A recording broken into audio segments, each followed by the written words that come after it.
हरिओम। आत्मीय भक्तजनों, सब प्रेम जय श्री हरि।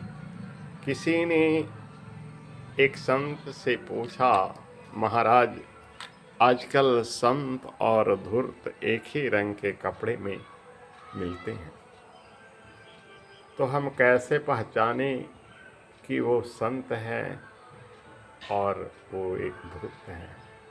कोई ऐसा उपाय बताइए जिससे हम संत को पहचाने और संत की सेवा करें। संत महाराज ने कहा कि बेटा, संत जो होते हैं वो सेवा करने वाले होते हैं और धूर्त जो वो होते हैं वो सेवा लेने वाले होते हैं।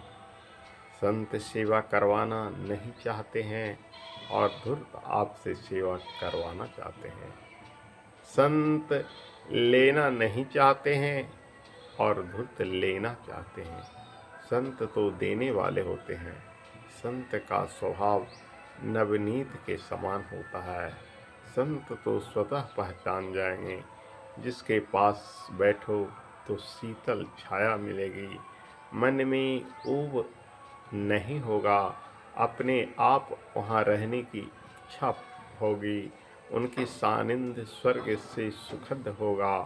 लेकिन धूर्त के पास जाओ तो स्वार्थ सिद्धि में लगे रहेंगे।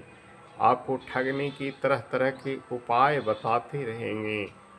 धूर्त लोग जो हैं उनकी हर विचार में स्वार्थ की भाव नजर आएगी।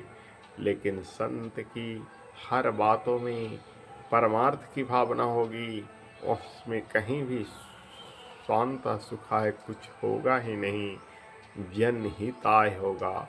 इसलिए आप संत और धूर्त कि भले ही वेशभूषा एक हो, रंग रूप एक हो, किंतु स्वभाव में अंतर जरूर होगा, आचार व्यवहार में अंतर होगा, आहार विहार में अंतर होगा। आप सानिध्य में रहकर स्वतः पहचान जाओगे कि संत कौन है, धूर्त कौन है। वेशभूषा भले ही एक हो लेकिन स्वभाव एक नहीं होगा।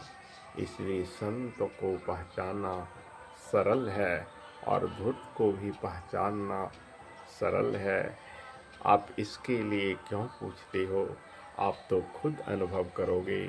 उनकी सानिध्य, उनकी सामीप्य ही पता चल जाएगा कि कौन संत है और कौन धूर्त है।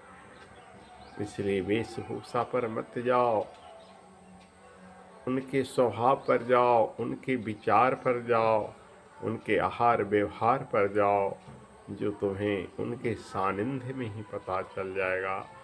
संत का हृदय नवनीत के समान होता है। संत दुष्टों की खलों की वचन को सह लेने वाले होते हैं, परंतु धूर्त किसी की बात को सह नहीं सकता। संत में सहनशीलता होती है, धैर्य होती है, संत में करुणा होती है, दया होती है। संत में अनेक ऐसे सद्गुणों का समावेश होता है जो वेशभूषा रहते हुए भी धूर्त में उन सद्गुणों का समावेश कतिपय नहीं होगा। इसलिए संत और धूर्त को पहचानना आम बात है। आप उसके समीप रहकर उसके आचार विचार से, उसके व्यवहार से आप पता कर सकते हो, स्वतः पता चल जाएगा। संत का सामीप्य रहने पर मन में कभी ऊब नहीं आएगा, एक अजीब सी शांति आएगी। किंतु जो धूर्त होंगे उनके सामीप्य रहने पर आपका मन ऊब सा जाएगा, वहाँ से चलने की विचार होगी। किंतु संत का सानिध्य भी सुखद होता है, संत का स्पर्श भी सुखद होता है। उसके विचार, उसकी हाव भाव सब कुछ मधुर होता है वत्स। इसलिए संत और धूर्त की वेशभूषा पर मत जाओ। भले ही वेशभूषा एक हो लेकिन गुणों में फर्क होता है। आप स्वतः पहचान जाओगे। हरि ओम तत्सत।